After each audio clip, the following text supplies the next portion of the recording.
folks, morning or afternoon, whatever it is where you are. Got David Stewart in there tonight. We have Briar back.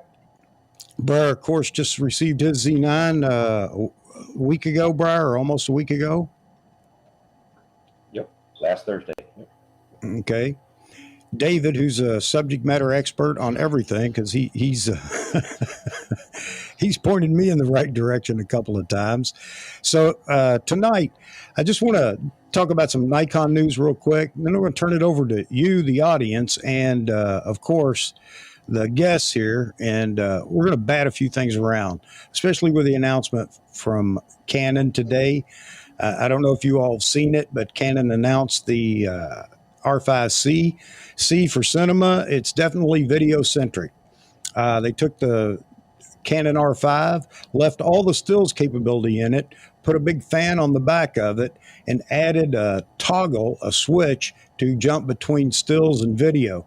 When you go to the video setting, it switches completely over to their Cine line menus.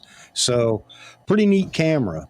On the shipping front for the Z9, it looks like several online retailers have decided that's it. They're going to start shipping first come, first serve, looking at their list, meaning you don't have to be NPS. I don't know how that floats with Nikon USA.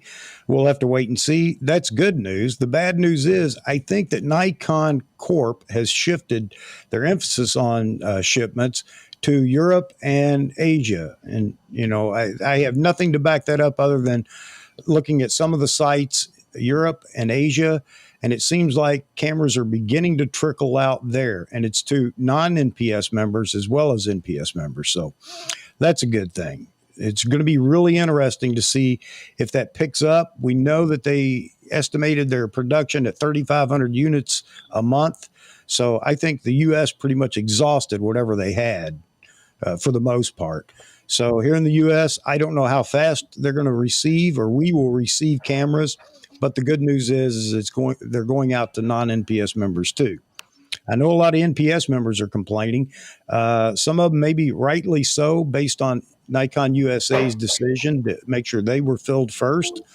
But some of them are complaining. I've seen a few complain, but they put their order in, 4 weeks ago, which is well beyond even that long deadline that Nikon USA set for NPS members. So I don't know what they're complaining about. All right, that said, the other thing is the big news is the new 400 2.8 TC. There's already a couple of videos out on it. Man, it looks like a stellar lens. I mean, it's a beauty. New technology all around, smaller, lighter, not by a lot, but lighter than the 400G. So that's definitely going to be a lens everybody wants. Now, the difference is, who has $14,000 to fork out for that lens? So I would say it's going to be easier to get that lens than it will be to get a Z9, at least for the foreseeable future. Several videos out, like I said. Matt Irwin's already talked about it. There's an Italian photographer that's over in Kenya, over in Nairobi, that had the lens and took it out and tested it, has images to show what it's doing. So it's definitely going to be a fantastic lens. Beyond that, the big discussion tonight we can get into, and it's based on what you guys want to talk about, but where's Nikon go next? Is it the Z8? Is it the Z something that represents the D850? Is it we have the Z7 II. Are we going to get a Z7 III? And then something that falls under the flagship? I don't know. And that's what we're asking right now is, what comes next? And when do we hear about what comes next? Because right now, I think Nikon with the Z9, they knocked it out of the park, but already we're going to start losing traction. The R5C's out. We're going to lose opportunities here to keep Nikon in the limelight. And they definitely need that next body to show everybody that Nikon is filling out that line for the professionals, the experienced or amateurs, prosumers, that Nikon's in the game for the long run. And we're going to get cameras in the hands of people that want them. And it's not just the Z9. So that said, I'm going to turn it over to Mr. David. Let him give you a quick introduction. And Briar, you guys know Briar, but I'll let Briar introduce himself, and then let's break it up in the chat and get with it. Well, I live in Alberta, Canada, and my favorite topic of what I shoot is in the background right now. It's I shoot a lot of aurora, and problem is the weather this year hasn't been cooperating, because every night that the aurora was out, it's been cloudy or snowing or something like that, and so I've missed it. And I've got friends of mine all over the province, and they've been all had better weather than I have. It's I do a lot of landscape. It's in the summertime, I try to spend my summer camping, and I will literally camp in a spot and stay there for as much as a week to get the shot, to get the light or whatever. So when I watch some of these YouTubers and they figure they're doing good to spend 20 minutes waiting, well, try a week. I do an awful lot of time lapse, and I'll set my camera up for as long as 8 hours at a time, taking a shot every so many minutes, and it's for that I've been using a D750. I have an 850, and I have an 810A, and my Z9 is on order. It's the first Z that I figure was worthwhile getting, and I've got some ideas of what Nikon is doing, but there's one thing that everybody has to remember: from the time that Nikon decides that they want to bring out a new camera until it actually gets into production is at least 2 years, because it takes a long time to figure out what it is that they want to put in it. They've got to design the camera. They got to look at getting parts and designing all the parts and the chips and whatever to go in it. And then they got to look at the manufacturing process and so on. So that's in about the order of 2 years. So anything that they've got coming out in the next year, they've already have prototypes made. Well, I would agree with you. Yeah. So, and the problem is after you get a year and a bit down the road, it's very hard to make changes. Yeah. Well, I think that it may be in the works. I guess I should preface everything I say with that. I don't think Nikon's been asleep. They had something in the works with the Z9 development, going along with the Z9 development. You can bet on that. The question is how soon will they announce it? How soon will it be out on the market? And Terry just said Nikon will rest with the new bodies for a while.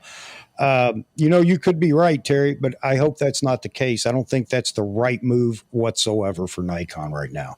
Everybody else is moving along pretty quick. Nikon can't afford to be the one that's always trailing. That doesn't mean they won't, but I don't think they can afford that. What do you think, Briar? I think on the video side, I have to agree, but on the photography side, I think they're blazing trails. I mean, that 400 is amazing. New focus technology, new coding technology, lighter weight, teleconverter built in for the 560. And from what I actually saw the video that you're referring to, Chuck, the Italian photographer, and he was talking about the switch from 400 to 560 is just a flick of a switch. He said it's practically like having a zoom. You just flick it and you're there. So yeah, if Nikon wants to keep this momentum up, of course they need to continue with the hybrid innovations. But I mean, as far as photography goes, I mean, I'm sure the sports photographers are happy because, it basically replaces, the 400 replaces their 400 and the 600. And I know it's more expensive to buy both. So I think this was a great move, talking about the whole NPS situation where they're concentrating on, they're pros right now with the Z9. I think this 400 is another way they're saying, okay, it's time for you guys to convert over. Because like David said, Yep. he was waiting for the Z9 to get into the game. So I think all the pros are in it now, the sports photographers and the photojournalists. And then with the 400 and the 560 option, I think it's exciting times. But yeah, I mean, of course, video, Canon and Sony are still ahead of the game. And if Nikon wants to catch up, it's going to have to do a lot more work. And they're going to have to do it soon. Terry just brought up the chip supply issue. I don't think that's as big as we think it is. I think that's just being pushed out there to give them wiggle room or whatever. Yes, Canon did say they were going to slow down production or cease production on some models. But you know what? They just came out with a brand new one. So does that seem a little weird to you? It does to me. So I think that it's not near as bad as we think it is. Yes, there is definitely it's going to cause a little bit of a bottleneck, but we'll see. We'll see what happens. And if you're right, and I'm sure you are, David, on the timeline on development to production, then out in the field, I think that that may be why the R5C just is going to hit the shelves here in the next, probably 4 to 6 weeks, because it was already planned. They already had the chips and everything else. Nikon, the problem, the sad thing is Nikon, I think tech wise is at the forefront of everything. I really believe that. Especially with lenses. Yeah. I just don't think they know how to put it all together. I don't mean literally put the cameras together, but how to put all that technology that they're developing together and get it out in the field. There's a gap here somewhere. There's a problem. I don't know where it is. What do you think, David? Well, I think what the problem is that the sales department, they hit a home run, or like right out of the park. And the problem is that when it comes to manufacturing, they're not quite making it to first base.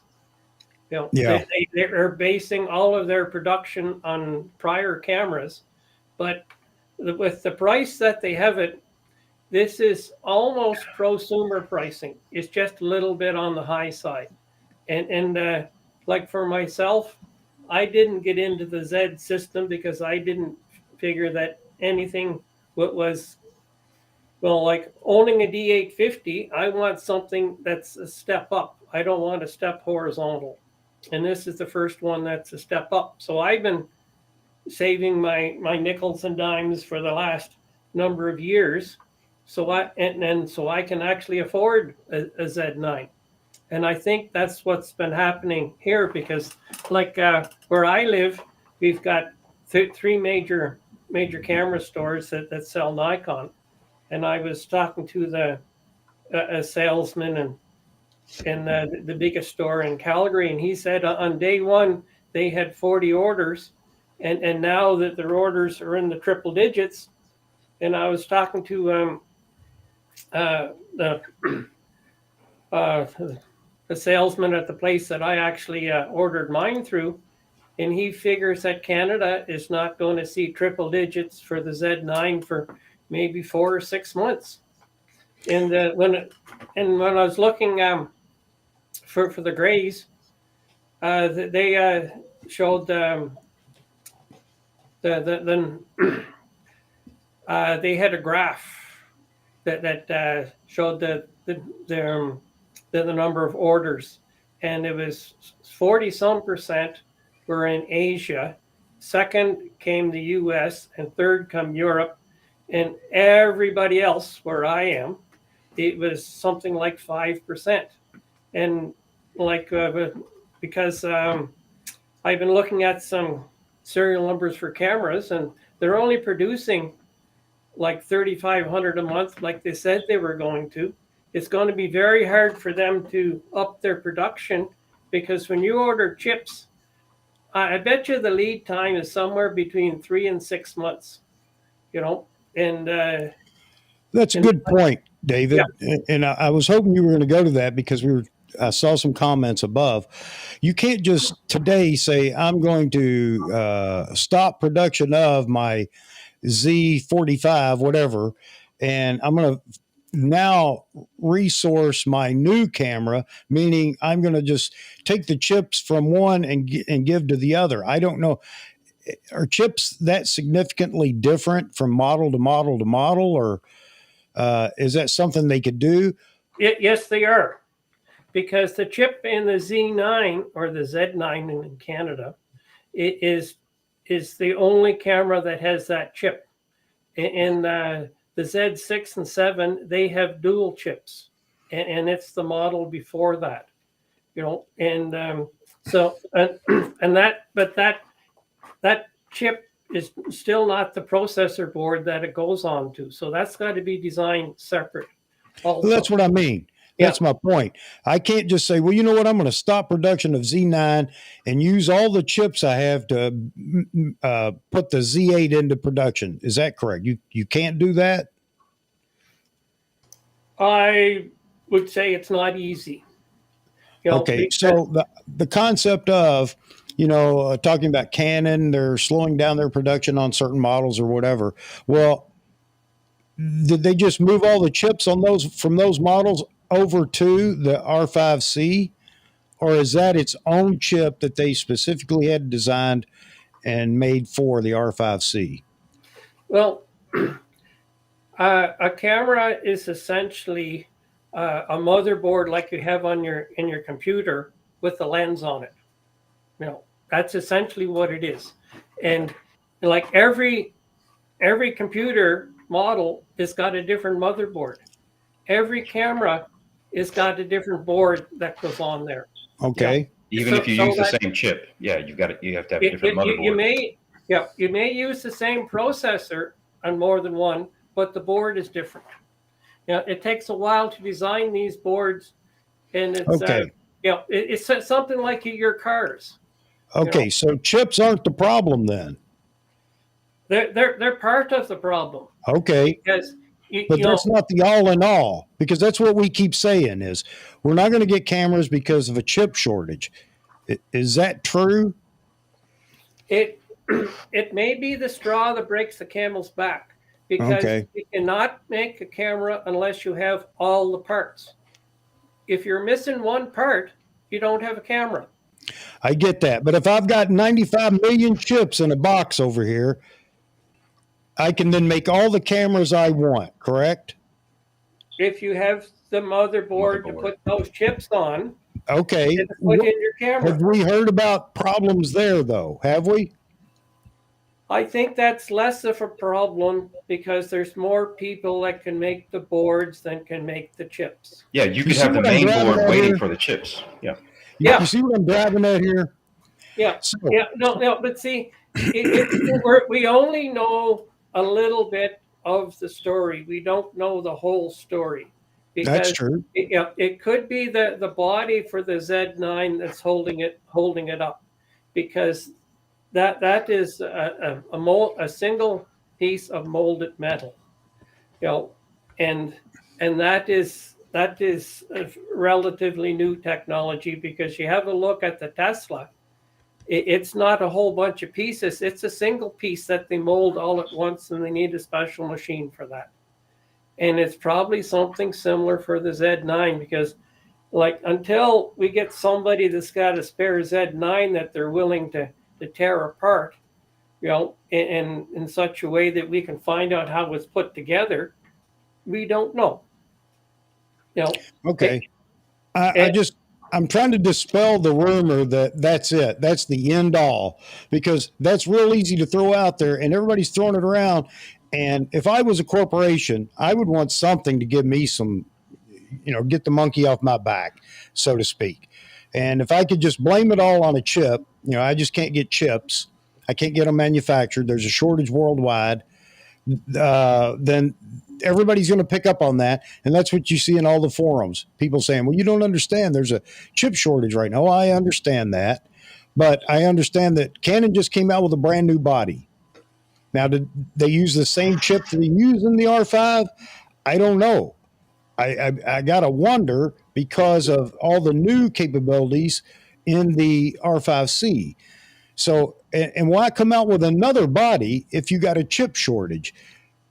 Well, I wouldn't be surprised if they use the same chip. Okay. And I wouldn't be surprised that the motherboard is the same too.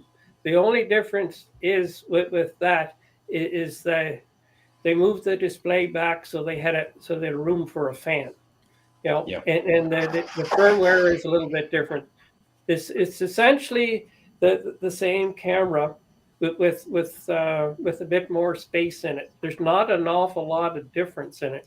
But And there's an extra camera that they got to produce now, yeah, which means they're doubling the chip usage. yeah, But you also have to consider demand too, right? Though I don't think the demand is going to be as high for a cinema camera as it is for a photography camera, right? You know, I would almost agree with you, Briar, but it seems like it's already building a lot of desire out there in the Canon world. Not you and I could care less.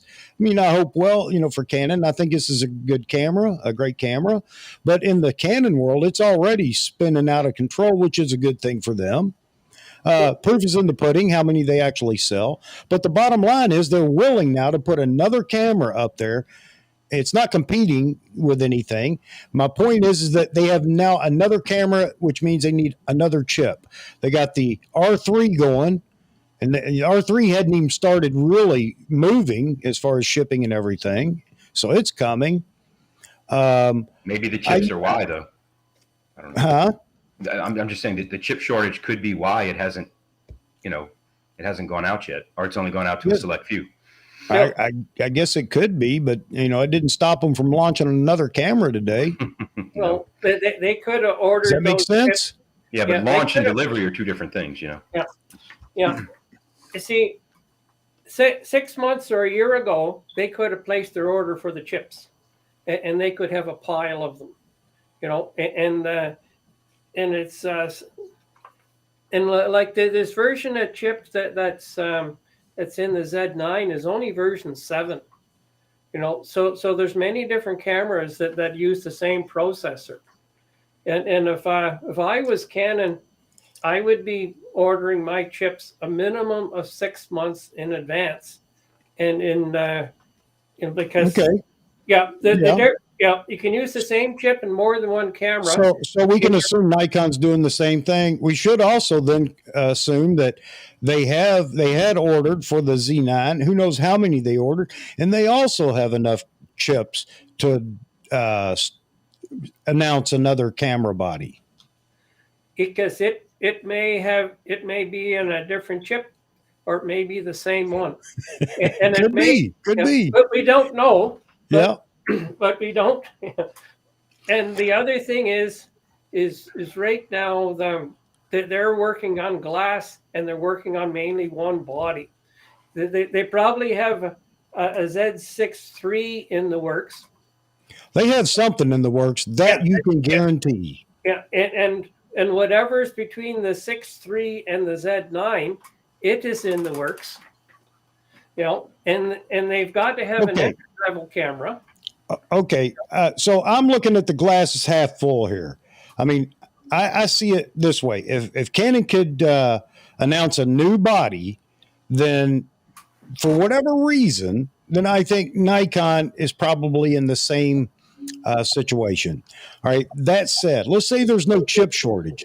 What's the next camera Nikon should produce? Let's just forget about supply issues, production issues. What is the next camera Nikon should produce?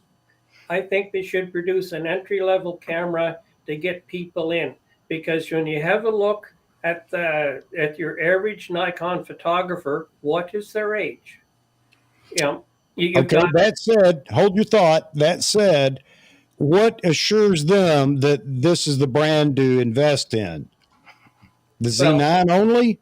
No, but it's if you have see where I'm going with this. Yeah, but the thing is you got to have something to get you in. You already can see in the future where I want to go. Okay. Because I want to go to the Z9, but in the meantime, I want to get something that I can afford, that I can take a decent picture with, and then I can easily connect it to my camera so that I can put it on social media. There's several of those already right now in Nikon's lineup that people actually do like.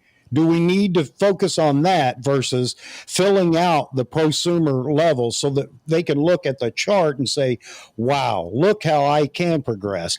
But- I'm willing to go into Nikon because I can see where they are and where they're going.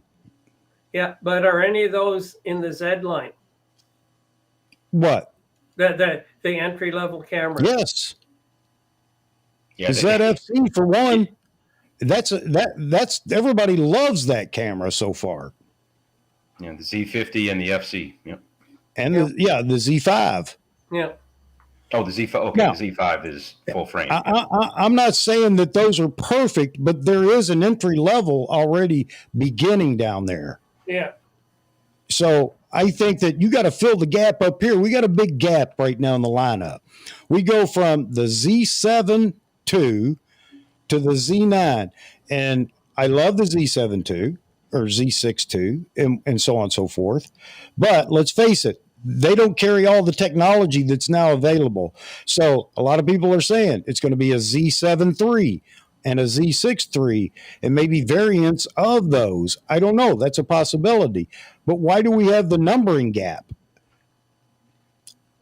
Well, They didn't make that leap for nothing. No, because the Z8 is eventually going to come out. I mean, that's why the gap is there. Otherwise, they'd have called What the do we Z9 have the that Z8. competes with? What do we have that competes with those bodies in Sony and in Canon?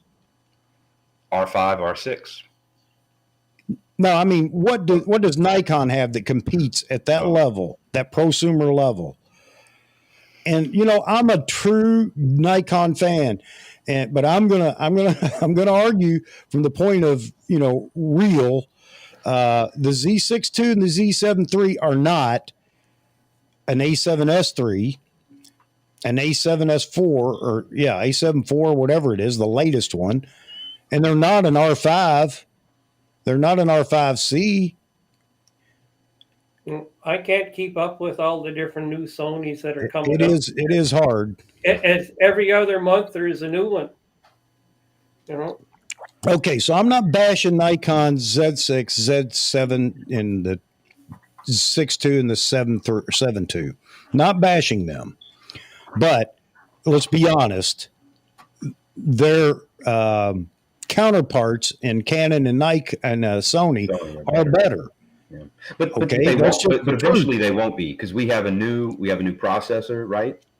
Yes. We have version 7. As long as you put the 7 in the 6.3 and the 7.3, I think we're going to be fine, because the autofocus will be up to par, and that's the only way that those cameras are lacking, that the Z6 II and the Z7 II are lacking, is in AF. It's not lacking. They're not lacking in image quality or resolution or video capabilities. Okay. So, you're absolutely right, Briar. And we've argued that point for how long now? And look where we are still. I mean, we're still getting beat up by everybody. But it's 2 years. You got to give Nikon 2 years from the 6.2 and the 7.2 release to make something that's better. And as long as it contains the V7 chip, then they're going to be fine. Yeah. The problem with that is they got the version 6 chip in the 6.2 and the 7.2, and they got 2 of them. And so it's not just a matter of taking the chip out and replacing the chip. It's replacing the motherboard. Right. And that won't happen because it'll end up being a different model of your camera. And this could be with the Z8. But I think part of what Nikon's problem is they screwed up on their numbering, because now we only have one camera that's a 2-digit number. We've got no 3-digit numbers. And you have a look at the old numbering system that they had and the new numbering system. And they're like, what are they going to do for, like, when he had the 850, it was a pretty decent camera. Well, there's nothing, it's one of the best. And so I think they actually screwed up on their numbering system, because if you're only going to have a single digit, that should be your top line cameras, but anyway.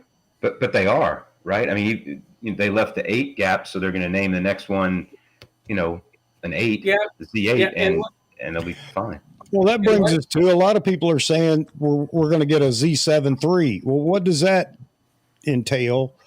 I mean, how close is that to whatever the Z8 will be? How do you differentiate those two?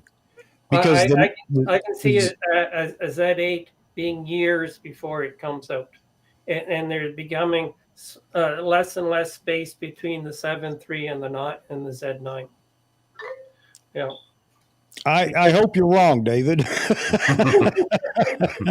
I'm not saying you are because we're talking about Nikon, but I hope you're wrong, brother. I really do. Hey, Yeah, anybody wants to call in, jump on the line there, and we'll put you on the line, and you can get in here and deal with all this craziness. Yeah, I but noticed that. anyway, I'm sorry. Go ahead, David. well, Sorry. there was a question of what I use for my Aurora, and I've got my go-to lens. I've got a 28 f1.8 prime, and I have a 20 f1.8, which is I use the second most of the time, and then my third is a 35 f1.8. I actually got 4 primes. I've got a 50, which I've only used once or twice shooting the Aurora. And it's because I like to go wide and I like to go fast, and it's and I really push the ISO. It's the starting ISO for me is 6400 wide open, but the Aurora, it moves so fast. I'm trying to keep my shutter speed less than 4 seconds, and it's but if you don't expose it properly, you get too much noise, and then you got problems. The further north that you go in Canada, the better it is. It's not necessary to go to the territories or go to Alaska or stuff like that. If you get out the map and you have a look at Edmonton, Alberta, which has an international airport that you can fly into any day of the week from the States, it's and if you go an hour north of there, you're great almost any day of the year. And then because you only need a KP of 2 to see the Aurora up there. Yeah. Whereas down where I am, you've got to have 4 plus a BZ that's got to be negative.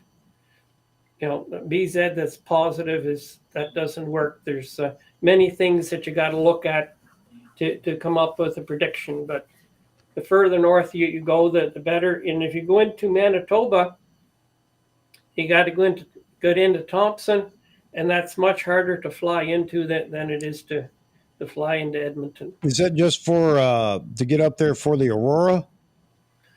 Mainly, yeah. That's if you want, yeah. But you have to do that when it's dark, so that you're looking at September, October, November, December, January, February, and March, and a bit of April. Don't worry, in May doesn't count, because what happens is you're that far north, you start to having problems with the midnight sun, and it's you can go between the fall and the spring when you got your 12-hour days. If you go past that, forget it. And this picture here, I think I took it in September. Okay. And I was about 3 hours north of Edmonton at the time. Okay. How cold was it? Because it's winter there now, right? Well, cold is relative. Let me be more specific. What temperature is it there now? Well, today in Calgary, it was minus 20 degrees centigrade. That's what I wanted to hear. Tomorrow is going to be plus 6. Okay. Nice and toasty. Yeah, it's nice and toasty. You get to Edmonton, and they're normally cooler, and you get up further north, it is colder yet. It's what you want to do is bring your warm winter clothes. But what I have a tendency to do is set up. In Edmonton it's minus 27 right now. I just got a message there from Monica. It's I set up my camera, or at least one camera, on a tripod, and it's and I'll have it on the intervalometer, taking a picture every 20 seconds. and I put a jacket on my camera to keep it from cooling off so fast. And this is what I use my my D810A and my D850 because they're big and massive. And it takes longer for them to cool off.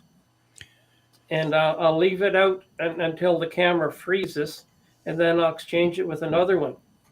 Hey, And, guys. Yep. I want to get to some of the questions or comments over here. These guys are starting to comment. This is from John. And so what do you think about his suggestion? Z8 equals R3.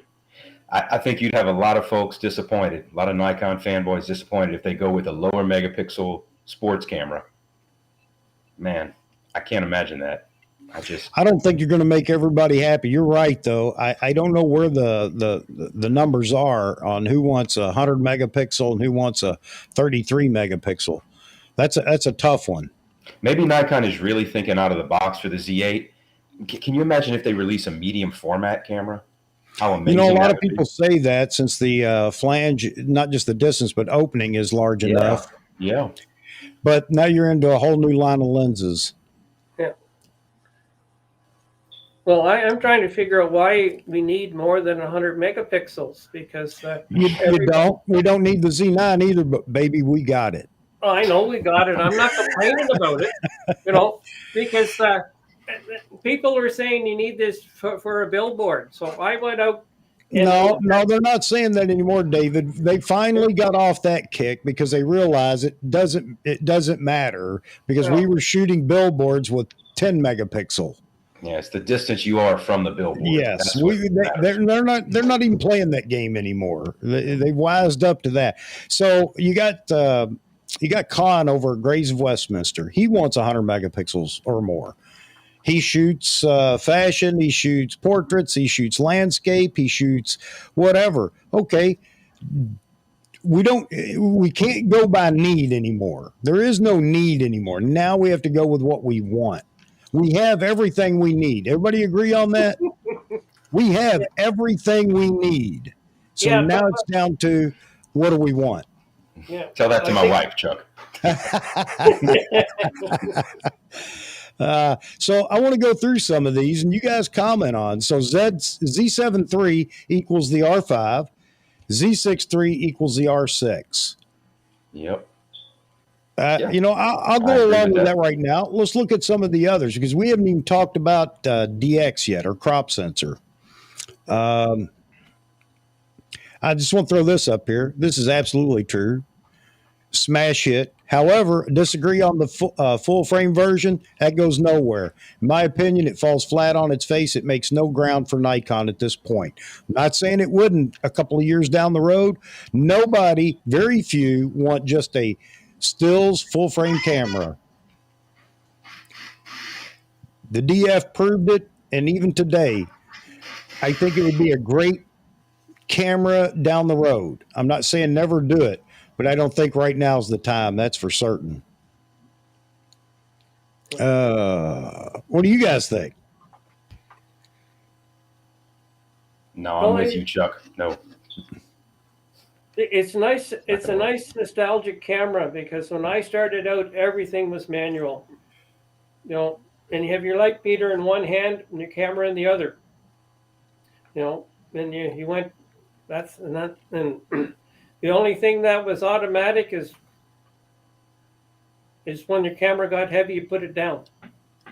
Yep. Yeah. Touch Life Studios. Vitaly. Hey, Vitaly. I like your timeline, but I don't know that I like that camera at that timeline. However, it would still be good if they could do this because they've got to keep this ball rolling.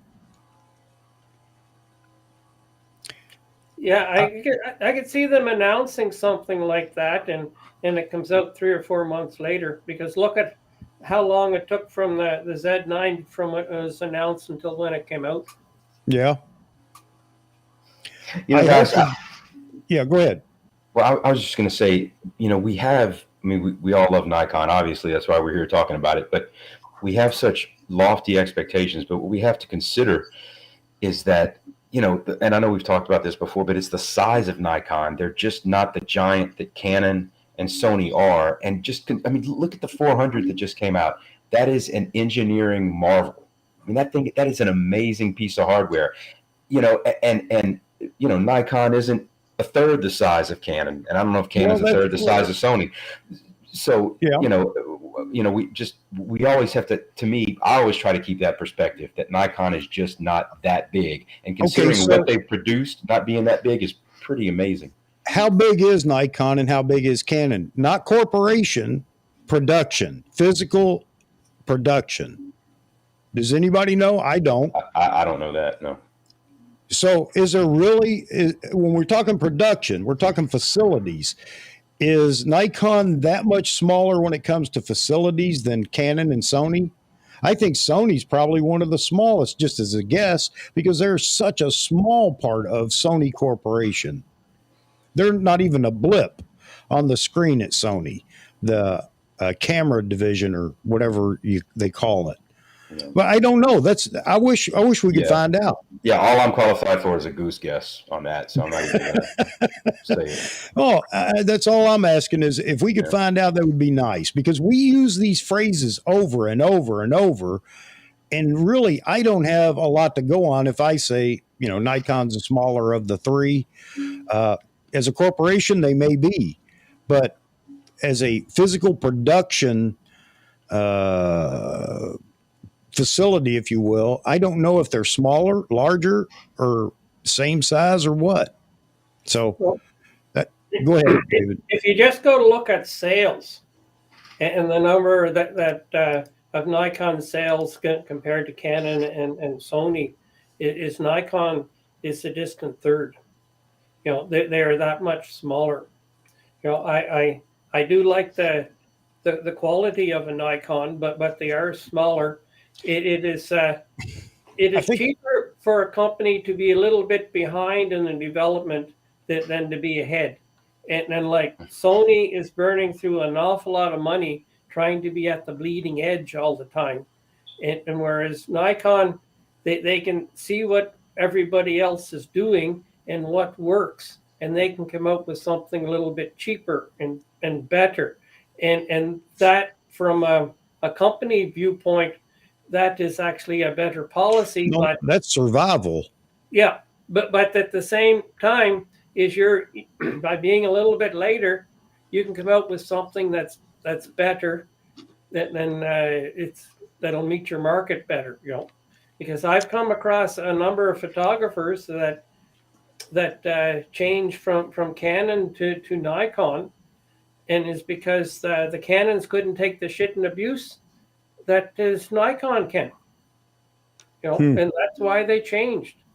Because when you're using these things, you're dropping them and you're holding it in front of you, or you're killing somebody with it, like somebody's done with their Nikon that we know of. But and then you just keep on shooting with it. Can you do that with a Canon? I don't know. Well, I think Nikon will survive, because Bayou Josh just posted that he just put a pre-order in for his 400 mm 2.8. That's $14,000. Yeah. Man, wow. Well, okay. When I said survival, I'm not talking about Nikon's going dead right now.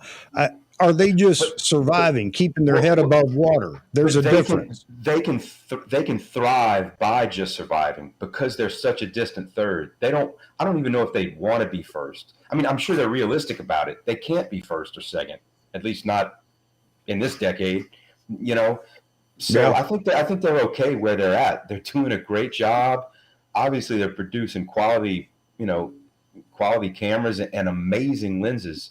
And just to be a distant third and to do that, to me, is just amazing. In some ways, those things are better.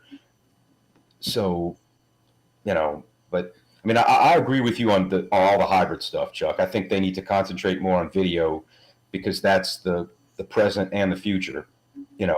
But as far as the technology they're putting out there, especially for photography, it's cutting edge. It's bleeding edge. Like like they said, you know. I agree with you 100%. I think that technologically Nikon is ahead of all. I really do.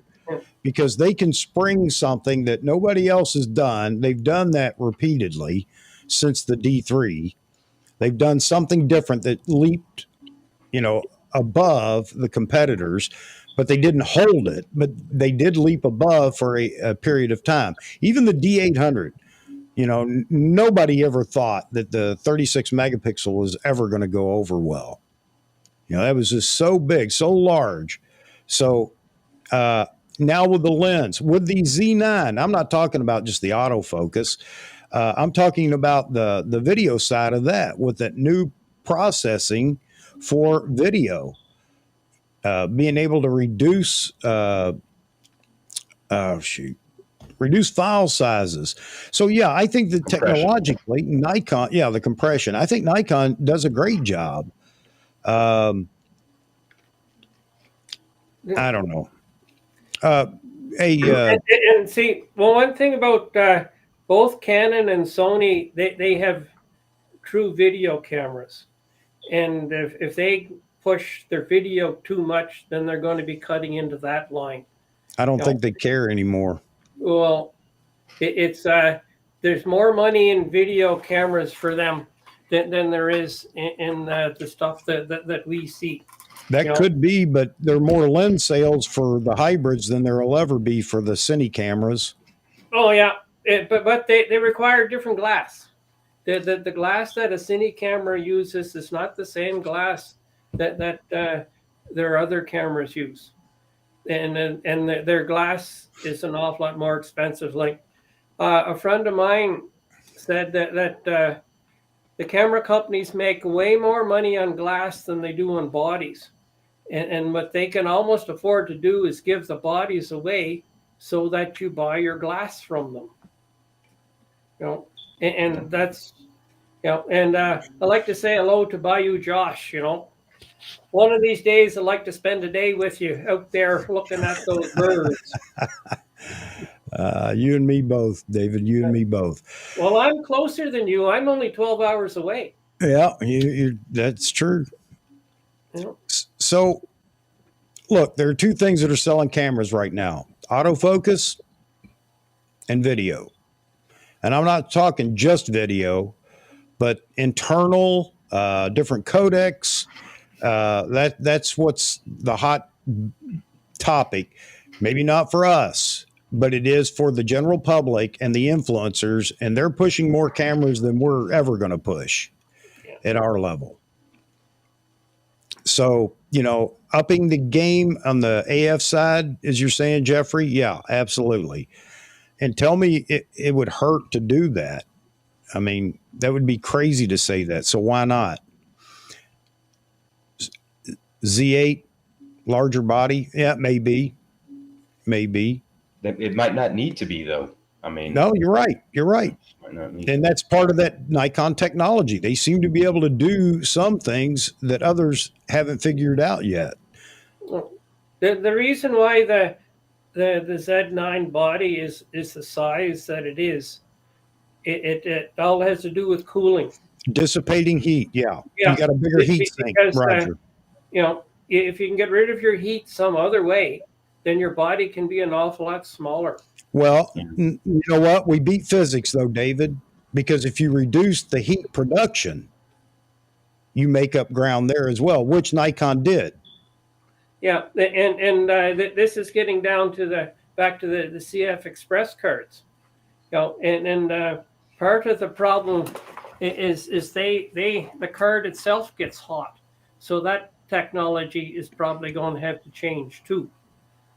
And they're coming out with better chips that produce less heat. But so therefore, it's not dissipating heat if heat isn't present. Yeah. I think part of the Z9 was the form factor of a flagship camera as well. That gave them the opportunity to dissipate more heat also. Yeah, because it's bigger and because of the way the body is designed. You got to look at this as a total package. And there may be such a thing as, they've got to come out with a new type of CF Express card, the one that generates less heat. And they're doing that as well. But it's not Nikon that's making the CF Express card. That's somebody else that's doing that. Oh, you're absolutely right. But there are CF Express cards now, a couple that are not generating the heat that the previous ones were. Yeah. And like the Z9, way it was designed is it'll handle the future CF Express cards, because what's holding it back with only being able to shoot 20 frames a second has to do with the speed that the card will accept the information. And if you can get faster cards that generate less heat, then you can see that 20 going up to 25 or 30. Yep. I think we're on the right track there, though. Two things. One, the compression. I can't remember the name of the company again. Tico X or I don't know. They've helped reduce Tico Raw.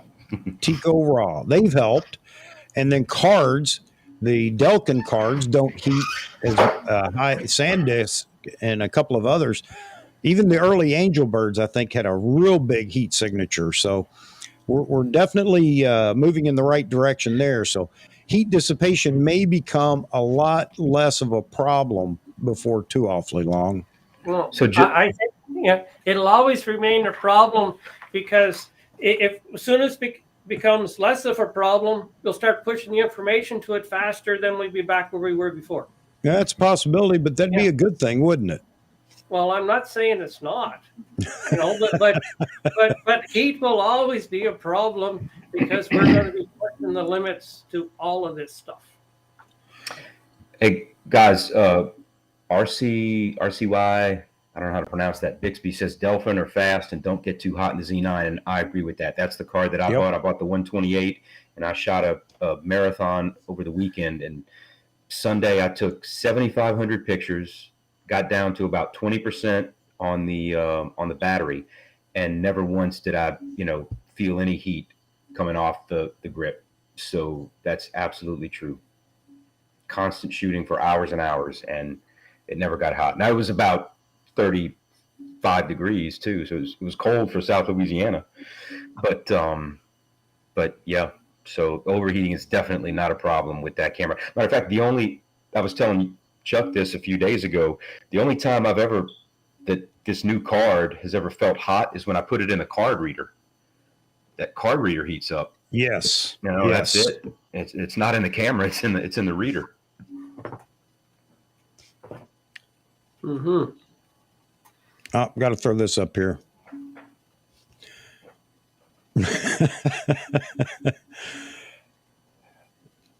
If they do, I hope it does well. I really do. But you know what? And I'm not saying you fall in this category, but if you take everybody 50 years old and above out of the equation, there are very few left to say, I want a full frame nostalgia camera. Stills only. I'm just saying. You can always go to another brand too. You can always go to Fuji and get something like that. It's true. Yep. Well, the other thing is that whatever entry-level camera that Nikon has, it's got to be able to post to social media very easily. Just like your phone can. But you have much better picture quality. This I agree with, Hassan. I agree with you there. I just don't think it's the right timing right now for that. That's all. Yeah, they need to release the Z TikTok. Yeah. and then it'll sell through the roof. Oh, exactly. The TikTok version. Yeah, ZTT. You may have a place in their marketing team, Briar. I mean, it's only because to go straight from your camera to your. I mean, our phones do that, so let the phones take care of that stuff. I mean, the pictures that I see on social media that as a photographer that I want to look at, they're not taking them with their phones. They're taking them with their cameras, and they're posting them on Twitter. and they're getting, 8,000 or 800 likes, and it's just beautiful work. And that's, but I mean, I'm almost in the 50 crowd. So that's what I like. That's what I want to look at. I don't want to see a TikTok video. I want to see pictures. Yeah. Well, and you have a look at the length of time that it takes you to get a picture off your camera to post it. You've got to, well, you just can't go from your camera to your phone to the internet. Right. You have to turn the networking on the camera manually. You got to go in because it's going to shut itself off, I guess, because it uses a lot of system resources. And you got to start with that, and then it's not even worth it. If I want to take a picture that I want to post, I'm going to get my phone. Simple as that. Yeah. And the software that Nikon has for posting is atrocious. It is. I also shoot Olympus, and I can post much easier with my Olympus because they got better software. Yeah, that just should not be the case, but that's the reality. But if you want to hit this under 50 crowd, because majority of us are over 50, is got to post to social media, especially for the under 30 crowd, and you want to hook them early. That's why I say Nikon should pair up with one of the phone companies, one of the Samsung or something, and just say, hey, do you want to use our glass? Do you want us to design a lens for you, or something like, I don't know. Maybe that's a crazy idea, but well, it doesn't take away from the camera. It's just another moneymaker for Nikon. It shouldn't be anything wrong with that. I can't see that would. Yeah, it wouldn't hurt them, but I don't see them doing it. No, you're right. In You're typical right. Nikon fashion, Well, they just put a SIM card in your Nikon, and because most people don't make phone calls now, and if you have a SIM card that you take the picture, post it right away. It wouldn't take. That's not a bad idea, really.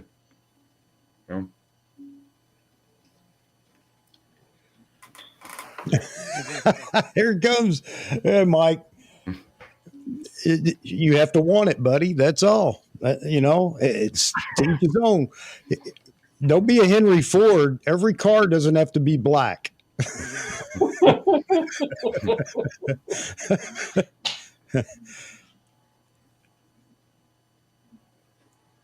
A lot of good comments in here. Just talking about, we're definitely not going to come to any conclusion on, what does Nikon need to produce next and when.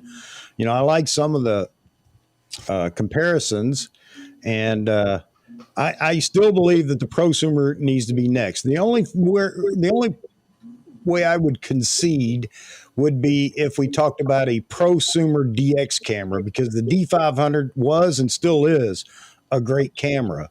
And a lot of people that had full frame cameras bought the D500 as well. A lot of birders bought it.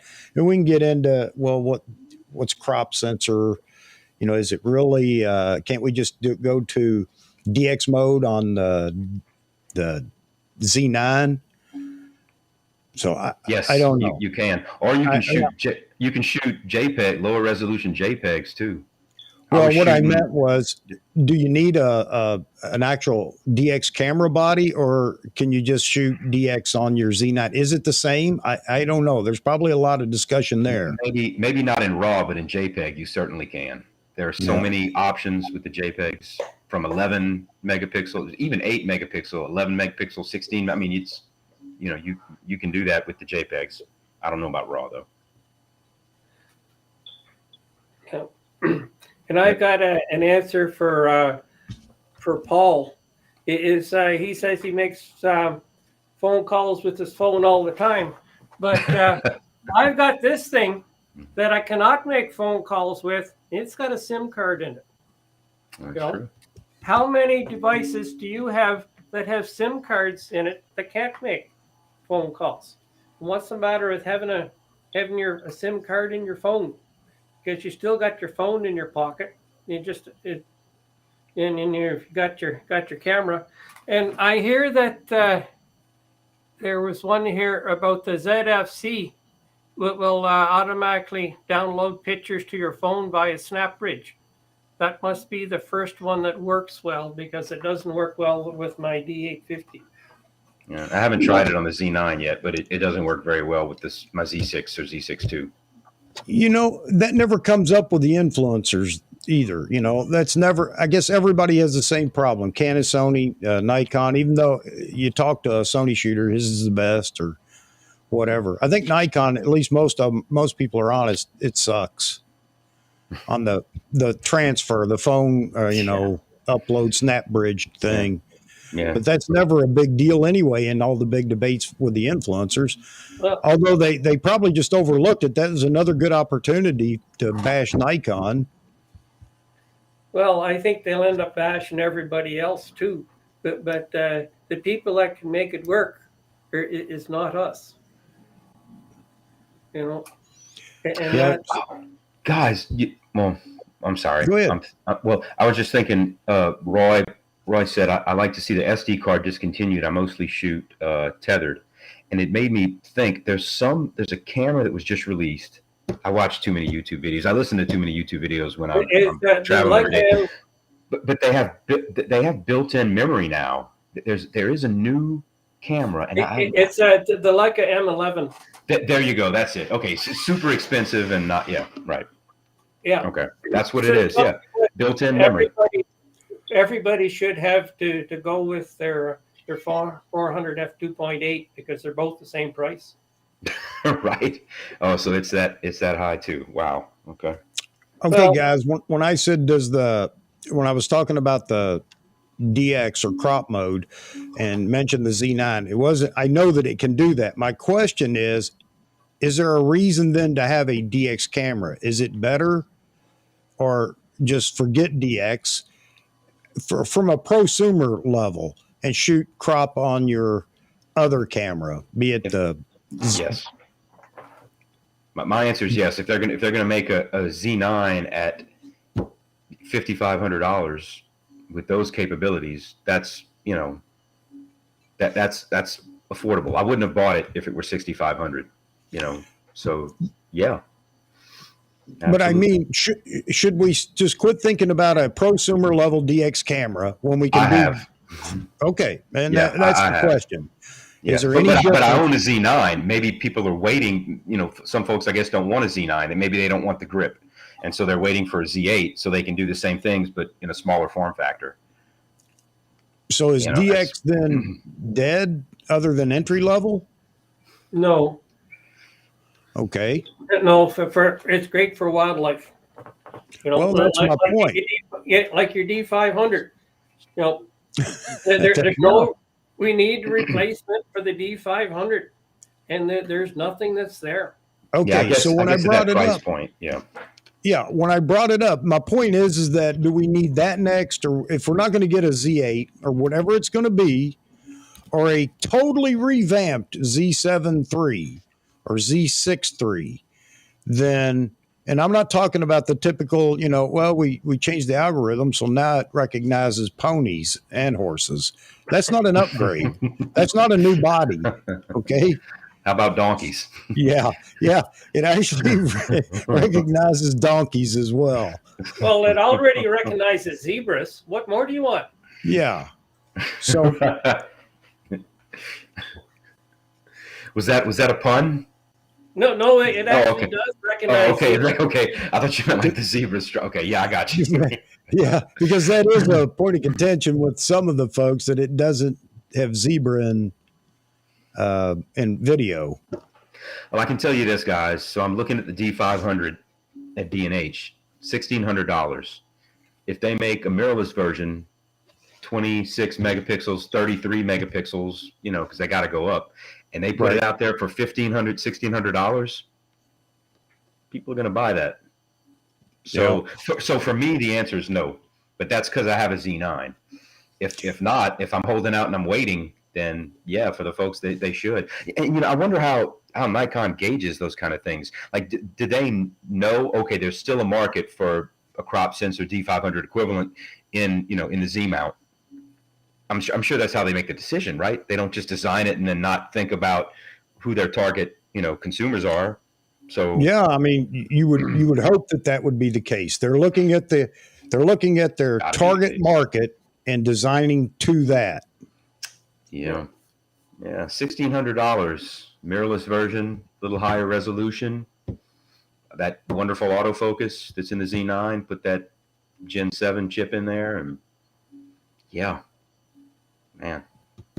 Okay, I'm sold for them, not for me, but at that price point, So with that said, then what do you want to see next? A prosumer DX camera like the D500, or a D8, or somebody already said entry level $399 ish camera soon? I mean, you have to have something to sell at Best Buy and Costco and Sam's.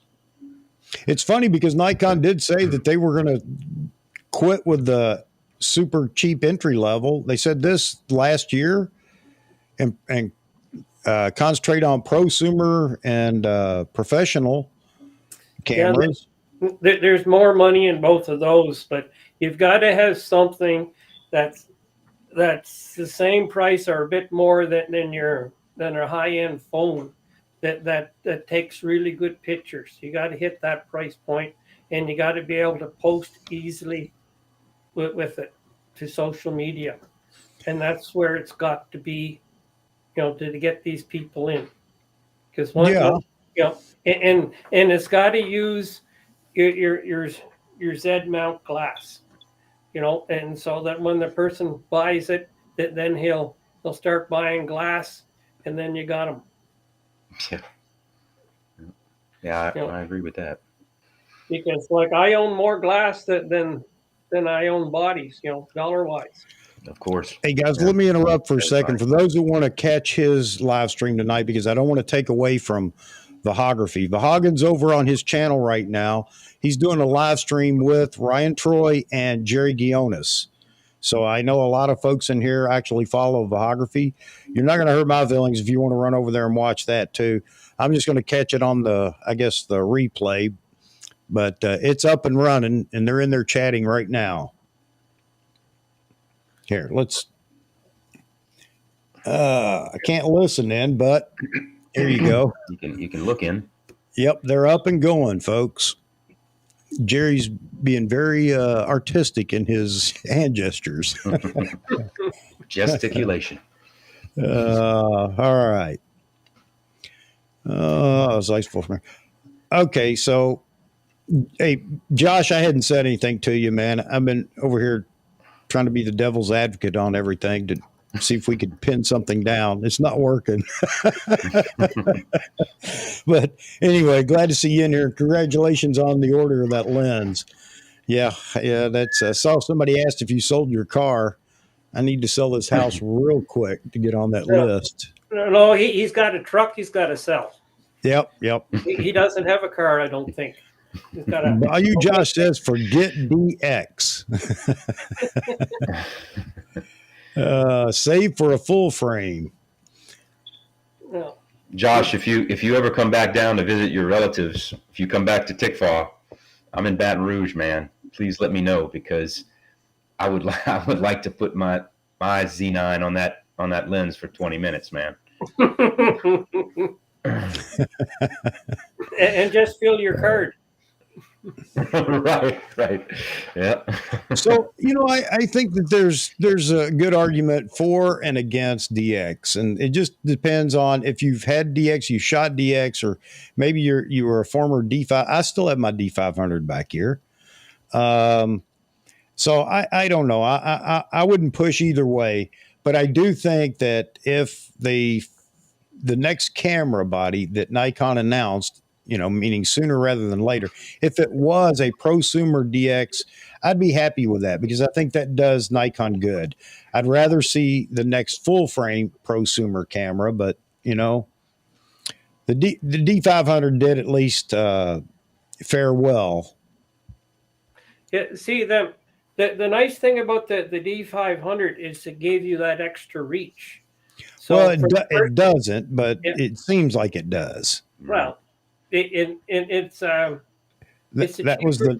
the It gives You you got extra the because the images are so clean. That's the issue, right? yeah I mean, beautiful, clean images with the reach. yeah.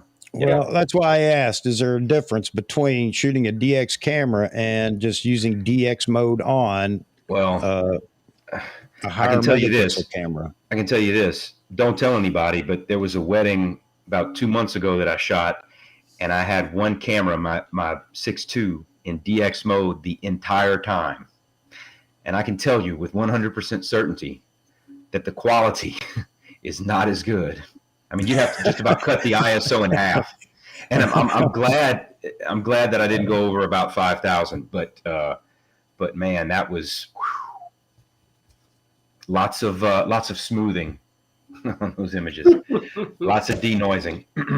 But Robert, yeah, I remember the D500 announcement, and you're right. oh, good, But Josh. you know what? Thinking about that, it may just be that at the time it was so unique.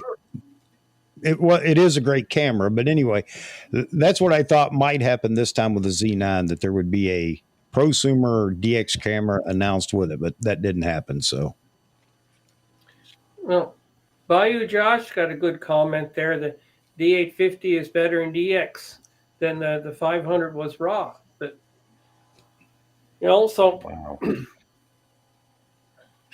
so then what we got the option of shooting DX mode and have smaller file size and be able to take more pictures faster. Because with my D850, I've got it turned down. I only shoot at 24 megapixels. I don't shoot at 47 or 46 or whatever it is. And I had to do that so that it's better than my 750 when I shoot Aurora, or otherwise it wouldn't be as good. Are there any cameras? This is a question for you guys that I don't know the answer to. It's not rhetorical. Are there any cameras that when you go into DX mode, they actually spread out the pixels and just use maybe every other pixel? Because that would make for very clean images, if you increase the distance between the pixels, right? So if you could spread out 24 megapixels where 45 megapixels normally are, wow. But I know that's not the case. I mean, all the Nikon cameras crop in, right? So the pixels are the same distance apart. So No, not with my 850, because I turn it down, turn the resolution down. That's what it does. oh, it spreads them out. Yeah, it uses the whole sensor. Nice. And That's yeah, okay. and you can do that with the Z7 II, and also I think I can with the Z9 also, and that's going to be one of the first things that I do. Okay. Then I'm going to look into that myself because that sounds amazing. Yeah, and you got the smaller file size, and you're using more than one. The way that it knocks it down, it works really well. Like I that was one of the first things I did when I got my D850 was knock the resolution down. Okay. So my file size for my That's 850 are the same as my 750. okay. Yeah, you got me excited. All right. all right, so we won't beat the DX monster anymore. Oh man, so I hope Nikon does announce something before too long. I'm not talking, next month, but not too far down the road. We get a development announcement. I really hope we do. Not that I'm interested in buying anything else right now.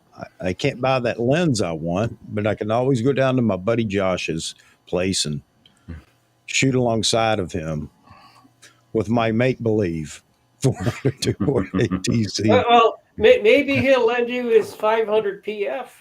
Yeah. You know what? Recently, I thought seriously about buying that lens, considering all the wonderful photos I'm seeing, including Josh, his photos.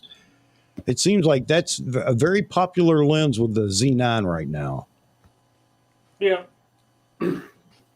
Yeah, and I was watching Josh on tonight before I come on with this with the birder and this young guy. He was talking about these other guys. They set up their tripod up high and they're shooting down at the birds. And I'm trying to figure out, well, why just spread the legs on your tripod, sit on the ground and shoot, and then you're not standing up, and at least it's better, unless you want to be like Josh and lie down on the ground, which is probably better yet, But Gets cold down there, though. You dress Don't tempt me, properly, Josh. Cor. Don't tempt me. Yeah. I have the 1-400. Now, still, you started talking about that earlier, David. The weather here has been nothing but crap. Since the day the Z9 arrived, it's been miserable. It is January, so. Well, yeah, but we could have had this weather next week or the week before or whatever. It's just great timing on the Z9 arrival. But Josh is trying to make a transaction here. Yeah, let me know. Tell me what your price is. Send me a message or an email. I don't need that. I want it. But that's what you said it's all about, right? It's about That's right. want, not need. That is true. It's true. I got to build up the kitty again, but I am curious. Yeah. Well, you just set aside $1,000 a month. No, I don't do that. If I'm buying something, I'm paying for it. I don't do that game. And I'm sure anybody that's selling enjoys that, would rather that be the case. 33 or plus megapixel Z500 with Z9 AF would be a killer sports wildlife kit. All right, plug your ears, Josh. I agree. Well, I agree only because of the cost. Now, if it's something that's going to come out and it's going to cost as much as D850 cost when it was new or something in that ballpark, I don't agree with that at all. Nikon has to make it easily obtainable for those that would like to have it. So it's kind of crossing the line into the pro features at the hobbyist cost. That's where they need to be. And that's where the D500 was. Yeah, I'll agree with you there, Josh. ISO does suck on DX cameras. I agree. yeah, there's I am saying is asking 6 p.m. what his son, 6 years old, starting baseball. Well, it's mine went all the way from playing at 6 up to university ball, and at and when he's 6, the 24 to 200 is lots, but you find about every 3 years you're going to want to add 100 millimeters, and Yeah, that's true. Yeah, and then you just keep on going, and depending what position that he plays, and if he gets into the outfield, 600 won't be long enough. That's right. That's true, man. Yeah, and I've been there because my son played center field. Yeah, that's true, man. The older they get, the larger the field that they play on. Yeah, because it was 400 feet from home plate to the edge of the field where he was. That's a long ways away, and to catch him catching the ball out there, and to see more than a little thing, it wasn't easy. Okay. Nikon's comment. Oh my goodness.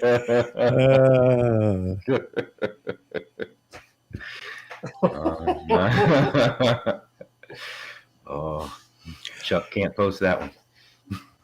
Nah, probably, yeah. So that's another topic for another night, though. Is in camera noise reduction. And I'm not talking about what we currently have with AI and everything else that's going on. If you look at Topaz, denoise, and I'm not saying just plug that into a camera, but with that same AI technology, there may be a place for it in cameras before too long.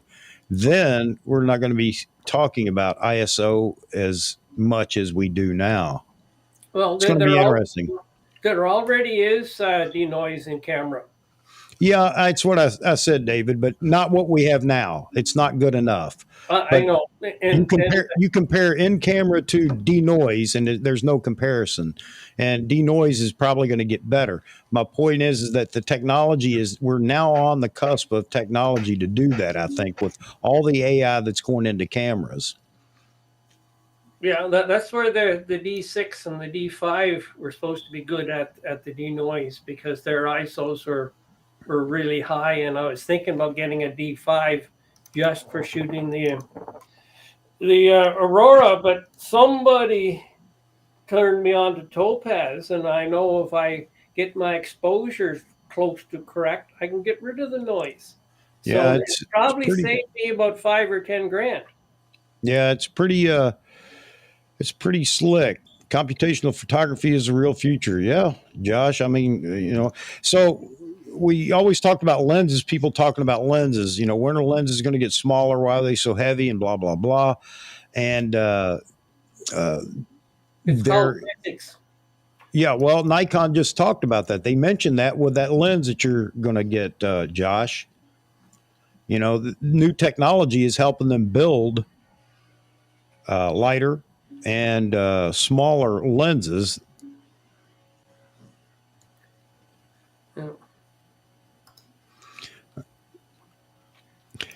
Terry, I love film photos, but I'm not going to lie to anybody and say that they're better than digital. It's something that I love to look at. 35 millimeter film or large format film as you shoot. Yeah. Cameras are blurring the background. You can decide after the fact what you want for bokeh or bouquet. As long as you don't say bouquet. Bouquet. Bouquet is the thing with the flowers, right? Yep. You can have nice bouquet behind your bouquet, right?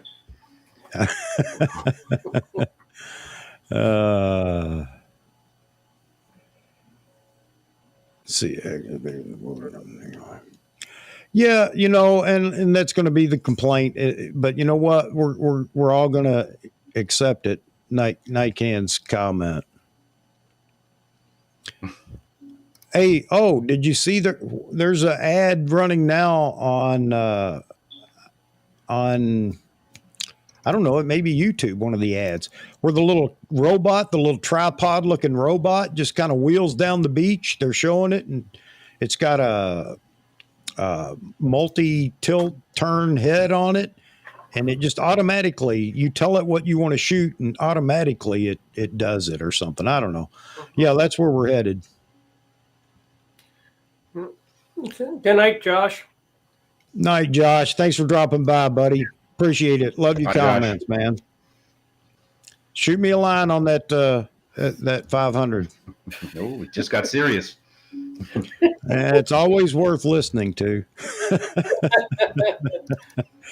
U2D2.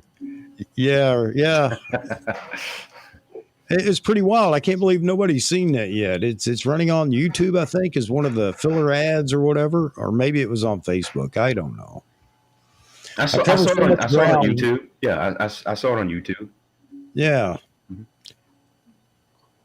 Oh, all right. So we didn't solve Nikon's problem for them, and we don't know what's coming next. But I just believe that we've got to see something before long. You know me, I'm going to push for it. Well, I don't blame you if you that's the big thing is you got to push, and you got to keep on pushing, or else they won't do a damn thing. And as long as it's something that really helps Nikon out, I don't care what it is, which camera body. I just hope that Nikon continues down this path. we're definitely going to see. I think right now Nikon's already kind of picked up a little bit of market share that it had lost. Yeah. The question is, can they keep up the momentum? And what's Sony going to do next? Sony's getting ready to drop a bomb on the competition, I think. And I hate to say it, but I really believe they're being very quiet. Well, give them 6 months. You know, they could have something that they've been working on for a while and they just haven't announced it yet. You know.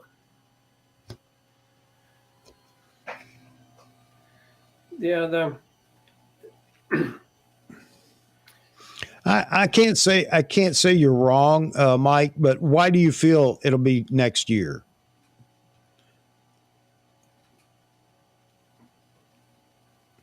they Probably don't want. because that would be 3 cameras, because they're going to release the 6.3 and the 7.3 next year, because it's every 2 years, right? Well, that's what everybody's saying, unless they drop the 7 or the 6 Oh, okay. for something else. I don't know. You I may hope be they don't right. drop the 6. I hope they don't drop the 6. I hope that goes up to 33 megapixels, and I agree. I'd like to see that as well. Well, yeah, I don't mind them knocking it up to 33 as long as I can knock it back down to 24. Because like that, I don't necessarily need the bigger file size. Is what I want is good enough resolution and the low light capability. Yeah, Because for what you're doing. I gain a stop by knocking my resolution down. Mm-hmm. And for me, a stop is worth a lot. Yeah, less ISO. Yeah. So let me ask you that. How does that work? Photo sites don't physically change size, and photo sites are the bigger part of the light and determining ISO sensitivity, correct? Are you talking Yes. about the pixels? Yeah. Yeah. But I mean, dropping resolution, I don't know. Learn me something here, but because I know that the thing is, it still uses the same sensor, and rather than giving you a 47 megapixel file, it gives you a 24 megapixel. Okay, I get that. So how does it do that? Well, it just doesn't use all the right, yeah. So okay. they're not as close to each other. The So pixels remain the same size, and the pixel size determines light. Yeah, but it can use 2 pixels to make. Does one. it? I did not know that. It's binning. Is that what's pixel binning? Is that? I'm not too sure what the technical name for it is, but it works. That's all that matters to me. There you go. Yeah. There you go. It has to be that the pixels are farther apart, right? Because that's how noise is created. It's the distance between the 2 pixels. You got those electrons sitting on top of them waiting to sense the light. And if you spread them out, they're not going to interfere with each other as easily. So I don't know. That's why I was asking. Yeah, I know that's definitely how it works with pixels. The distance between them. I mean, that's why Sony's got some, still got what, a 12 or 16 megapixel camera that they call their low light camera. Sensor's the same size. The pixels are farther apart. But no, the pixels are actually bigger. They're wider. Oh, yeah, that's true. They're larger for those. That's right. Right. Yep. But then to just hence everybody wanting low megapixel cameras that shoot a lot of low light. Yeah, and then I've got my 810A, which it's odd because what they actually did with it's got the same sensor as the 810, but they modified it to give it an extra stop, for light, so that my ISO start at 200 and go up rather than at 100 and goes up. I don't know what the top is because I never go to the top of it, but and it's also because with the filters in it is a little bit infrared sensitive, which is kind of nice to have. And it's wanting to shoot infrared with your camera, you've got a problem because you've got the filter over your sensor that cuts out the infrared. So wanting to shoot infrared, then you got to counteract that filter that takes it out. So then you got to take out everything else. And so then you got a really big problem. You're better off to just modify your camera to shoot infrared. Get rid of the filter. I agree with you, Mike. Agree with you, Briar. 33 to 36. Yeah. So somebody had brought up that maybe the filler between 7 and 9, the 8 would be the R3 like. I don't know. I don't think it will. But that would put it in this 33 to 36 meg sensor. If they go down, I just, I mean, Sony's gone up to 33 at that Z6 level. So I'm sure Nikon's going to go up there too. And they can control the noise so well now that you might as well. I mean, it's going to be like a D810, with with super high speed autofocus. That's what it'll be. That would be one heck of a camera. I would buy that.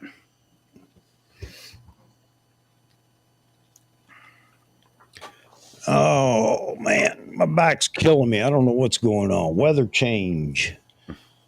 Oh, it's carrying a heavy camera all day. I feel so badly for you. My shoulder hurts. I carried that Z6 II all day. Well, that's why I have Olympus. They're nice and light, and they work in the daytime. I don't use them after dark. I use what I got, and that's all Nikon, so that's that. I'm not Olympus, a Fuji, or whatever. Nothing wrong with them, but I ain't buying one. Well, they're heavy. They're heavy cameras and heavy lenses. Oh, yeah. Anyway. Man, oh man. Yeah, I don't even know how many people have been in here tonight. I haven't even looked. We've been chatting away, having a good time. Does it tell you how many are in there, like when you peak? Is it? Well, right now, 17 people are. Yeah, you can see it in YouTube. Okay. Nikon's statement, anybody see this, especially for nighttime astrophotography? I'm not too sure what he's referring to there. Maybe he means, at the time he put it in, we were talking about the 33, 36 megapixel sensor. Yeah. And if you're going to use it for low light, you don't necessarily want more, you want fewer. Yeah. Hey, Mike, on your question there, beside the Pro Shooter, are the Z lenses that much better than the F-mount lenses? I have a few I won't sell. Yeah, I think everybody is falling into that category right now with having lenses they don't want to get rid of, F-mount lenses, because there's something special about it. And as long as that special quality remains with an FTZ on a Z camera, then yeah, I couldn't see why you'd get rid of it. If it does change, if it's something that exists only with your DSLRs, then you got to make a decision there. But yes, the lenses, the Z mount lenses are incredibly good compared to the F mount. Yeah, the main difference is the edge or the edges, right? The center, the sharpness is comparable, but that, Yep. Depends on what you want. If you want more character, you might want to shoot F mount glass. Well, the big thing is what's your use case, and if your F mount glass served your use case, you can keep it. If it doesn't serve your use case, then you either keep it or replace it. But because of the adapter works that well, you don't have to change your glass right away. And the nice thing is Nikon was really smart by having their flange to sensor distance shorter than everybody else's. Is there's different companies come out with an adapter for everybody's glass. Yeah. To go onto your Z camera. Yeah. And so now I can shoot Canon and have a Z9 and use my Canon glass. Yep. You know, and I think that was really smart on Nikon's part. Make a bigger flange and a shorter flange to sensor distance. Yeah, Nikon. I've seen that. I don't know if I want to go that route. You can also have your camera converted to IR. There's a company that will do that. So You're does talking this- about the little. I'm just curious. Does the clip go on the sensor? Is that where- Either on the sensor or on the. I don't know if it goes on the sensor. I think it goes on. Because that's on the anti-aliasing filters. Yeah, Where you'd have to put it on the sensor. There's a filter over the sensor so you don't see the Yeah. infrared and the ultraviolet, because your sensor is sensitive to them.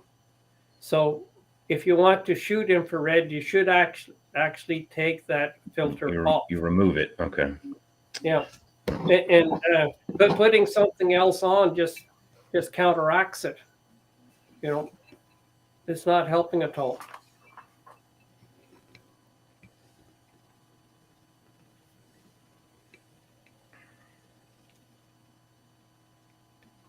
Yeah.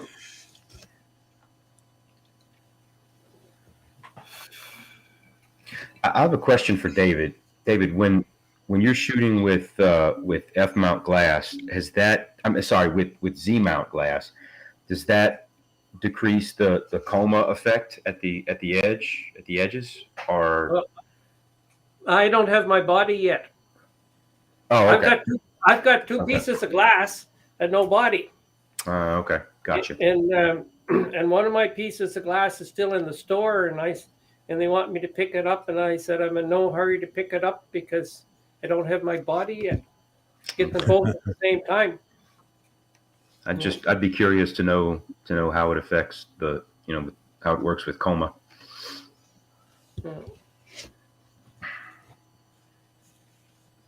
Everything that I've seen for when they're talking about the F mount glass and the Z mount glass is that the corners are always better, you know. But it gets back to your use case. Would you really notice that? You know? You're absolutely right. Yeah, not if you're a portrait photographer. It wouldn't matter. Well, my problems with a portrait photographer is I got to lower my resolution because I can see every mark and everything on their face, and I got to get rid of all of that. And so then I can go down to a lower resolution camera. Yeah, that's what I was telling Chuck in post. Nowadays, I decrease the sharpness, and with F mount, every now and then I would try to increase the sharpness of the pictures. It's just crazy. I've had to go backwards, to hide some of the flaws, especially with like headshots and corporate headshots and stuff like that. Yeah, I used to do that when I shot film. I had to shave the men at night. Right. And right. You try to do that in the dark room, and it's not easy. Yeah, we're triple exposed the prints. Yeah. That makes sense. I can just imagine someone coming into the dark room when you're trying, and you're not mad at them, for messing you up with the light. You're mad at them for messing you up with the shaving. Oh, it's this photographer I was working with. He was using Panatomic X on his Hasselblad, and he shot all of these pictures at 1 o'clock at night. And not only did I have to shave the men, but I had to make everybody the same height.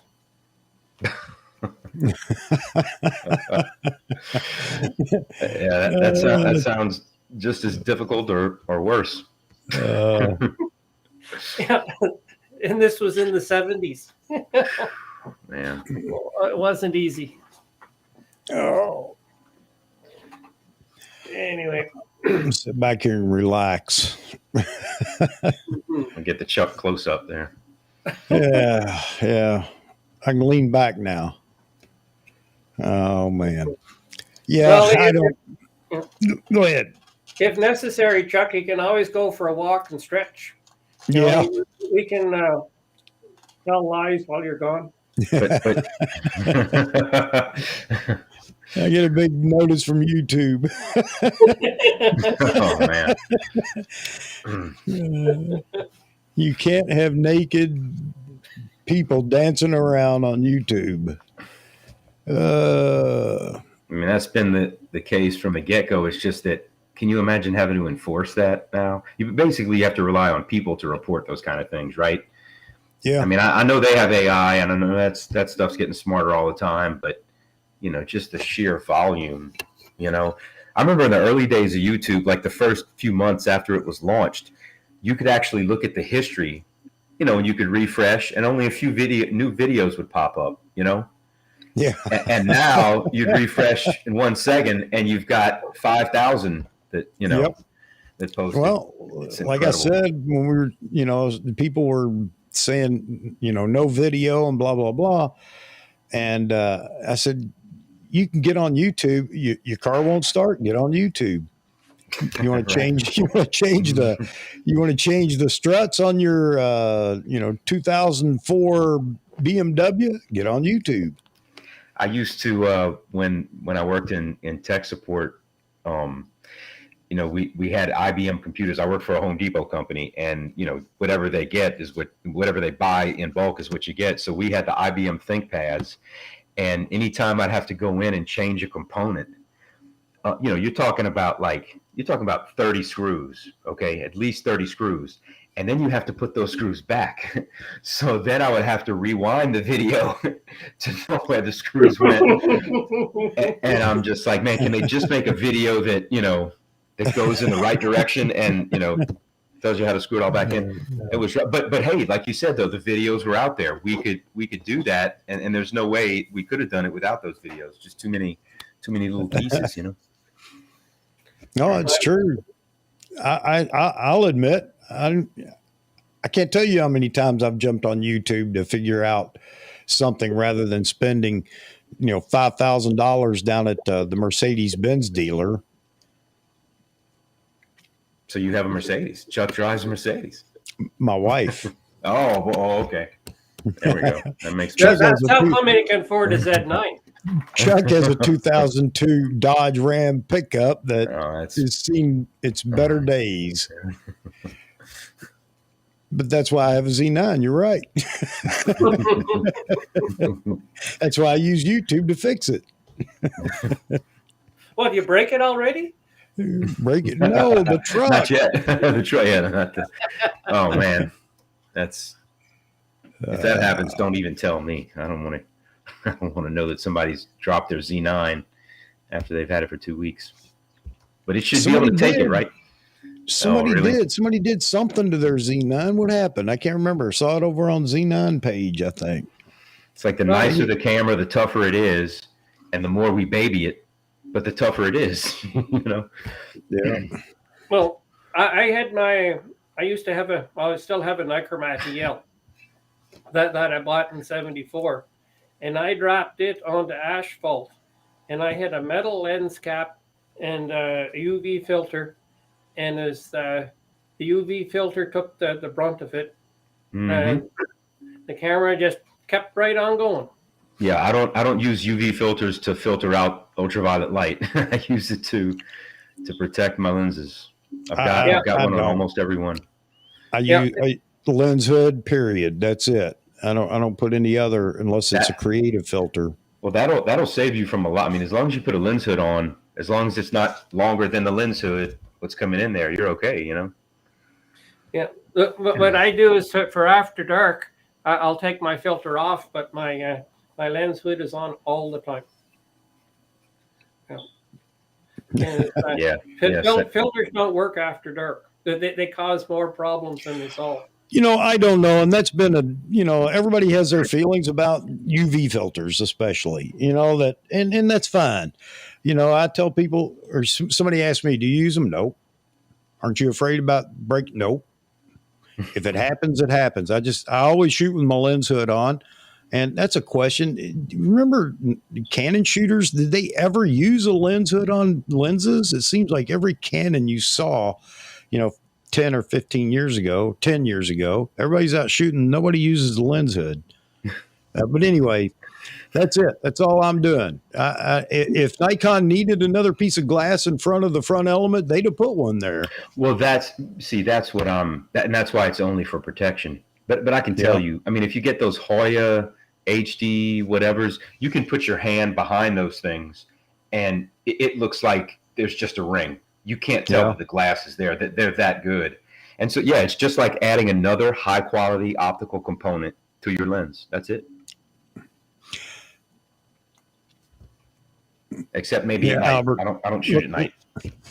Looking at your question, or see, not the cases in 58. Oh, yeah. And 400 millimeter lenses, which are available exclusively to trust fund children and 1%ers. Yeah. So Bayou Josh is a 1%er. Yeah. He kind of is in my book because I can't buy it. I'm happy for those that can. Oh yeah, man. I mean, I could not be happier with my 100 to 400. And I had the 200 to 500 F mount, and it was heavy and it was large, and I'd try to bring it on vacation. I mean, and I'd give up on it. But that 100 to 400, man, you can walk around with that thing hanging off your camera, and it's it's light. That is an awesome lens. It is, and it covers so much of what you want to do too with a lens. That close focus on it's incredible. It's 2.5 feet. Right. If you're okay with 1:2 ratio, you can do macro with it. Just about. I mean, really. Yep. And if you want to shoot a mountain in the distance, it'll take you there. So from real macro to micro, that's an awesome lens, man. Sometimes when you buy one, you use it 3 or 4 times and you're like, okay, I know I'm going to be with this one for a long, that's how I feel. You get that love starts quick, and I'll be keeping that one. It really is an incredible lens for the cost and the utility. It's fantastic. Yeah. Yeah, and it is cheaper than the 500 PF. Yes. Yeah. That's true. Yeah, it's 26, 27 for it, and that PF is what, 3,500 or? Yep, 35 new. Yeah. I don't know what the Josh price is. We'll see. You still listening, Josh? No, I think he's gone, but he cut out. Yeah, I know. I meant, you still listening though? That's Nikon brings up a good point too about that 200 to 400. It has a slow throw added to the issues. Yeah, that 100 to 400 has a fast throw. I mean, you're there. You are. So you get what you're looking for. And that has a lot to do with it. That 200 to 500 just seems like a clunky dinosaur now. I'm glad I sold it back. I wasn't happy about it at first, but now that I have the new one, I couldn't be happier. Yeah, Roy. Yeah, Mike. Sorry, Chuck. No, I was just going to say, Mike, I don't know. I want to say we've about bottomed out on what we can do with sensors now for ISO. I hope not. Huh? I hope not. Well, with AI, but do we need more than 45 megapixels, and AI? We might not, Yeah. I think that's what's going to be next. It's not going to be the sensor. It's going to be, I think, processing the AI in the camera. Yeah. Because we haven't seen Nikon. We haven't seen a significant change in 10 years. Yeah. No, the D5 and the D6 are high ISO cameras. No, not the D6. The D5 is. The D5 it has a very high whatever noise signal ratio. Yeah. Well, no, the base ISO. It has a dual base. It's a dual base ISO camera. I didn't know that. It was better at. I can't remember if it's better at 400 or 800 than it was at the standard base ISO of 100. Yeah. You know, but high ISO, it did better. And it also had the extended range. It just went absolutely crazy up to 2 point something million ISO.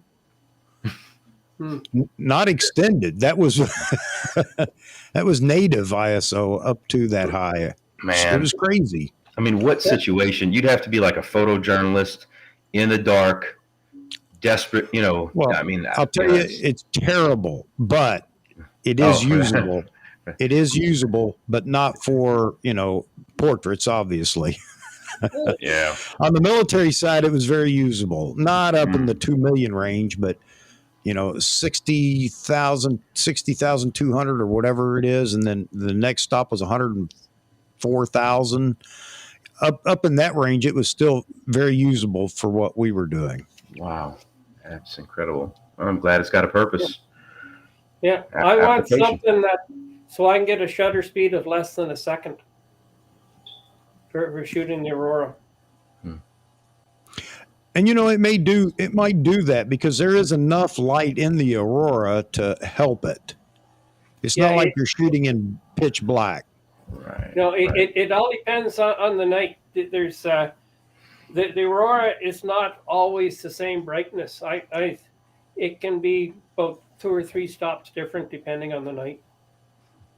But to be able to consistently shoot at less than a second, because some nights it just moves so fast that if you're shooting at 3 or 4 seconds, it's all nice and white. It's a blur. Oh, wow. So it's overexposed. Wow. Okay. Well, it's not so much overexposed. It's because it's moving so fast. It's like water. Oh, you know, just smoothing it out. Just smooths it out. And they get something like this that I have with some definition. That's not easy to do, and that's why you need the fast shutter speeds at the extremely high ISOs. And Topaz only takes away 10% of my stars, and I don't mind losing them. Oh, that's not bad. Who knows how many there are anyway? Right. Yeah, when you're talking about thousands, tens of thousands, even. But you know what? Jump over on Nikon Rumors in a forum and post one of those photos. Hey, you know what, David? I noticed that you only had 4,209 stars when I know for a fact that there are at least 3,850. So you used some sort of, because that's what photographers do. Hang on a minute, I'll fix that. Just splatter, get it in Photoshop and splatter some white spots across the screen. Yeah. I cloned them 1 star at a time. Oh man, that's dedication. Well, guys, I got to split. I think I promised the wife 9:30, and I'm at 9:54. So yeah, I think I'm gonna pull the plug on it tonight too. Briar, David, Briar, both of you, thank you very much for being in here. This is a good, hearty discussion. Sure. More to discuss down the road as we wait for Nikon to make their next move. And all the people in the chat, a lot of great comments tonight and a few funny ones. Thank you, Nikon. I don't think. And I'm up at 6,400 and above for my ISO, and it's if the Aurora is bright, I'll turn it down to 32. But I'm up there, and I shoot wide open. That's around the ISO that I've used for for Milky Way photography, but the shutter speed is a lot longer too. Yeah, there is a really big difference between the two. Yeah, I can imagine. Yeah, because the stars don't move that fast, but the Aurora does. Yeah. Hey, folks, I didn't mention everybody by name as you came in tonight, but I appreciate all of you being here. So I don't beg for likes and subscriptions. However, on the subscription side, I'd love to get up to the 500 mark. And the only reason for that is it allows me to place cards on YouTube, promoting the next live stream and things like that. So if you haven't, would you consider? And I'd really appreciate it. Then I can pump out more content that you don't want to hear.